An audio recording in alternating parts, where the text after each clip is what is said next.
सभी साथियों को राम राम नमस्कार। उम्मीद करता हूं आप सभी बहुत ही बढ़िया होंगे। इस वीडियो में हम बात करने वाले हैं रेलवे की 10th पास न्यू वैकेंसी के बारे में, जिसका ऑफिशियल नोटिफिकेशन जारी हो चुका है। आप सभी को बता दें कि ये वैकेंसी 10th पास से निकाली गई है, जिसके लिए ऑल ओवर इंडिया से कैंडिडेट अप्लाई कर सकते हैं। पूरी इंफॉर्मेशन आप सभी को इस वीडियो में देने वाला हूं। यहां पे केवल मैं आपको इंफॉर्मेशन नहीं दूंगा, साथ ही में इसका ऑफिशियल नोटिफिकेशन भी आपको दिखाऊंगा, क्योंकि इसका ऑफिशियल नोटिफिकेशन आ चुका है। तो ये बहुत अच्छी बात है कि कोई चीज है क्या है कि उसकी केवल इंफॉर्मेशन आती है, लेकिन यहाँ पे ऑफिशियल नोटिफिकेशन आया है तो हर एक चीज आप सभी को क्लियर हो जाएगी। वीडियो को आप लास्ट तक जरूर देखें। वीडियो पसंद आए तो प्लीज वीडियो को लाइक शेयर करके चैनल को सब्सक्राइब कर लें और बेल आइकन पे प्रेस कर लें, ताकि फ्यूचर में आने वाली हर एक अपडेट का नोटिफिकेशन आपको सबसे पहले मिलता रहे। अब यहाँ पे जब नोटिफिकेशन आपका आ चुका है तो आपके लिए सबसे जरूरी चीज है वो है तैयारी, क्योंकि अब आपको तैयारी में बिल्कुल भी डिले नहीं करना है। अगर आप तैयारी में डिले करेंगे तो कहीं ना कहीं आप अपने आप को पीछे कर लेंगे। तो यहाँ पे अगर हम तैयारी की बात करें तो तैयारी के लिए यहाँ पे बेस्ट क्वालिटी का कंटेंट आप सभी को मिल जाता है। ये करंट पब्लिकेशन की आपको बुक मिल जाएगी, जो कि बाय खान सर आपकी बुक तैयार की गई है। इसमें 27,000 प्लस फैक्ट शामिल किए गए हैं। प्रीवियस ईयर क्वेश्चन के सार संग्रह आप सभी को मिल जाता है, जिसमें year wise and topic wise आपको पॉइंटर्स मिल जाएंगे। तो सामान्य अध्ययन के लिए 1992 से लेकर 2022 तक के जो भी प्रीवियस ईयर के क्वेश्चन पूछे गए हैं रेलवे के प्रीवियस एग्जामिनेशन में, वो सभी आप सभी को यहाँ पे देखने के लिए मिल जाएंगे, जिसमें सामान्य ज्ञान एवं सामान्य विज्ञान आप सभी को मिल जाता है, जिसे रेलवे की सभी प्रतियोगी परीक्षाओं के लिए आप इस बुक को यूज कर सकते हैं। वहीं पे अगर हम बात करें रीजनिंग की, तो रीजनिंग की भी आपको करंट पब्लिकेशन की 2023 का लेटेस्ट एडिशन आपको मिल जाएगा सॉल्व पेपर, जिसमें 8,700 प्लस आपको ऑब्जेक्टिव क्वेश्चन दिए गए हैं 1996 से लेके अब तक। इसके अलावा मैथमेटिक्स की अगर हम बात करें तो सॉल्व पेपर आपको मिल जाते हैं, जिसमें 10,000 प्लस ऑब्जेक्टिव क्वेश्चन दिए गए हैं 1996 से लेके अब तक विद डिटेल सॉल्यूशन। ये भी करंट पब्लिकेशन 2023 का लेटेस्ट एडिशन आप सभी को मिल जाता है, जिससे आप railway, non technical, technical, group D, RPF जैसी सभी परीक्षाओं की तैयारी कर सकते हैं। तो ये आप सभी को लगभग हर एक एग्जामिनेशन में हेल्प करेंगी। और इन बुक को मैंने खुद से भी ऑर्डर कर लिया है, आप सभी ये बुक देख सकते हैं, आप सभी स्क्रीन पे देख पा रहे होंगे। इसके अलावा दूसरी बुक अगर देखें तो मैंने यहाँ पे खुद से रिव्यू कर लिया, तो क्वालिटी में कोई कॉम्प्रोमाइज नहीं किया गया है। क्वालिटी आपको बिल्कुल बढ़िया लेवल की मिल जाती है। इसी के अलावा यहाँ पे जो सामान्य अध्ययन की बुक है वो भी आप सभी को मिल जाएगी। तो लिंक आपको वीडियो के डिस्क्रिप्शन में दे दिया गया है, फटाफट से अपनी तैयारी में जुट जाइए और बुक को ऑर्डर कर लीजिए। अब यहाँ पे बात करते हैं आपके ऑफिशियल नोटिफिकेशन की तरफ चलते हैं और आपको हर एक चीज यहाँ पे क्लियर करते हैं।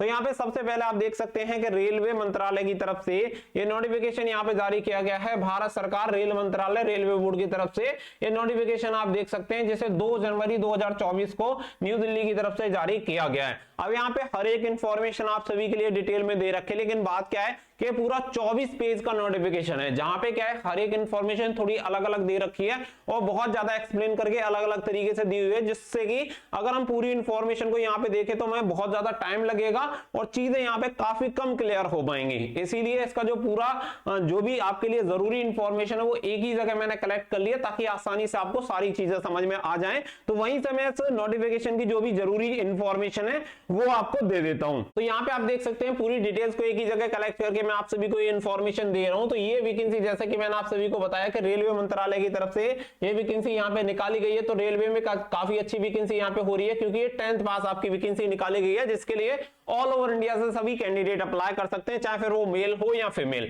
अगर हम बात करें कि कौन से डिपार्टमेंट में आपकी वैकेंसी रहेंगी, तो रेलवे प्रोटेक्शन फोर्स की ये वैकेंसी निकाली गई है, यानी कि आरपीएफ में आपकी वैकेंसी रहेंगी। इसके अलावा यहाँ पे आप सभी को बता दें कि आरपीएसएफ में भी आपकी वैकेंसी रहेंगी। तो जो रेलवे प्रोटेक्शन स्पेशल फोर्स बनाई गई है उसमें भी आपकी वैकेंसी रहेंगी।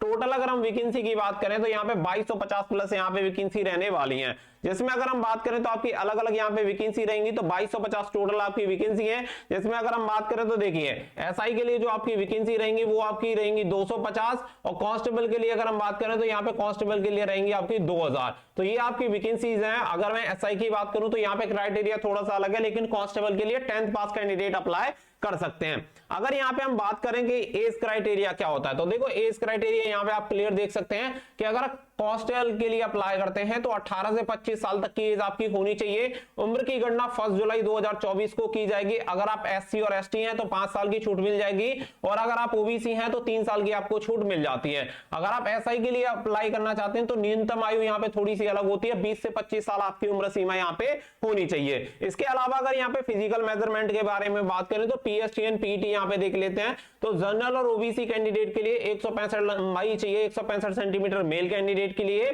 और फीमेल कैंडिडेट के लिए 157 सेंटीमीटर लंबाई होनी चाहिए। SC ST कैंडिडेट के लिए 160 सेंटीमीटर मेल कैंडिडेट के लिए और 152 सेंटीमीटर फीमेल कैंडिडेट के लिए लंबाई होनी चाहिए। अगर हम बात करें सीना की, जो कि ओनली फॉर मेल कैंडिडेट के लिए रहेगा, तो जनरल और ओबीसी के लिए 80 से 85, बाकी का अगर आप SC और ST से हैं तो 76.2 सेंटीमीटर से लेके 81.2 सेंटीमीटर तक आपका सीना होना चाहिए। वहीं पे अगर आप गढ़वाली, गोरखा, मराठा या डोगरा, कुमायूं वगैरह हैं तो 163 मेल कैंडिडेट की और 155 सेंटीमीटर फीमेल कैंडिडेट की लंबाई होनी चाहिए। सीना आपका 80 से 85 सेंटीमीटर लिया जाएगा। वहीं पे अगर हम रनिंग की बात करें तो देखिए कांस्टेबल के लिए जो आपकी रनिंग होती है, मेल कैंडिडेट के लिए 5 मिनट 45 सेकंड में आपको 1600 मीटर की रनिंग पूरी करनी होती है और फीमेल कैंडिडेट है तो 3 मिनट 40 सेकंड में आपको 800 मीटर की रनिंग कंप्लीट करनी होगी। लॉन्ग जंप मेल कैंडिडेट के लिए 14 फीट और फीमेल कैंडिडेट के लिए 9 फीट यहाँ पे होती है। हाई जंप की बात करें तो मेल कैंडिडेट को 4 फीट और फीमेल कैंडिडेट को 3 फीट की हाई जंप यहाँ पे कंप्लीट करनी होती है। अगर इसके अलावा अगर आप सब इंस्पेक्टर के लिए अप्लाई करना चाहते हैं तो सब इंस्पेक्टर के लिए लंबाई और सीना वगैरह आपका सेम रहता है। जो आपका कांस्टेबल के लिए रहता है वही आपका सब इंस्पेक्टर के लिए रहता है, लेकिन यहाँ पे रेस के लिए यानी रनिंग के लिए आपको अलग से टाइम मिल जाता है। अगर आप मेल कैंडिडेट के लिए अप्लाई करेंगे तो आपको 6 मिनट 30 सेकंड में 1600 मीटर की रनिंग पूरी करनी होगी और फीमेल कैंडिडेट को 800 मीटर की रनिंग 4 मिनट में पूरी करनी होगी।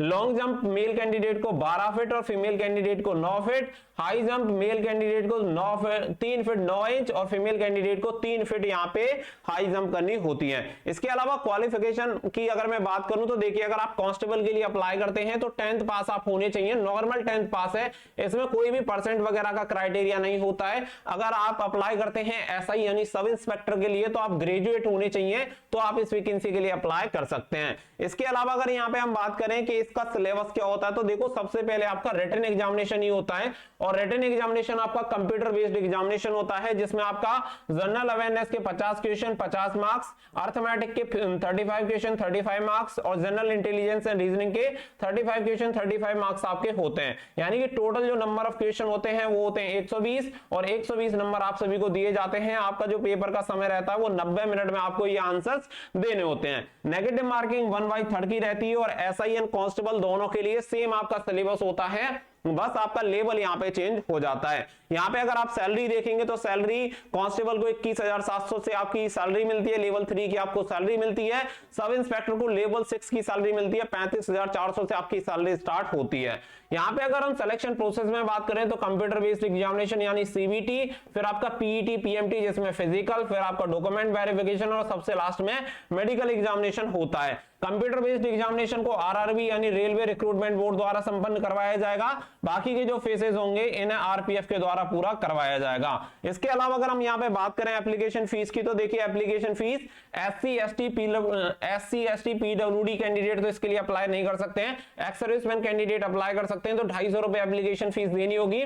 बाकी के अदर कैंडिडेट को 500 रुपए एप्लीकेशन फीस देनी होती है, जो कि 250 रुपए जो फीस होती है SC ST ex serviceman candidate के लिए 100% आपकी रिफंड आ जाती है एग्जामिनेशन के बाद, और बाकी का अदर कैंडिडेट का जो होता है वो 400 रुपए यहाँ पे आपके रिफंड आ जाते हैं, 100 रुपए आपकी एप्लीकेशन फीस चली जाती है। इसके अलावा यहाँ पे कुछ और इंफॉर्मेशन भी आपको दी गई है। अब सबसे जरूरी चीज आती है कि इसके लिए फॉर्म अप्लाई कब से कर सकते हैं, तो ये डेट मैंने आपको पहले ही क्लियर कर दी थी। तो यहाँ पे इंपोर्टेंट डेट्स की बात करें तो जनवरी 2024 से आपके ऑनलाइन एप्लीकेशन फॉर्म स्टार्ट हो जाएंगे, यानी कि इसी मंथ में आपके ऑनलाइन एप्लीकेशन फॉर्म स्टार्ट होने हैं। लगभग आप ये मान के चलिएगा कि 15 से 20 जनवरी के आसपास आपके ऑनलाइन एप्लीकेशन फॉर्म स्टार्ट हो जाएंगे। तो जैसे इसकी कोई भी अपडेट आएगी आप सभी को प्रोवाइड करा दी जाएगी। आप टेलीग्राम चैनल से कनेक्ट हो जाइएगा, जिसका लिंक वीडियो के डिस्क्रिप्शन में आप सभी को मिल जाएगा।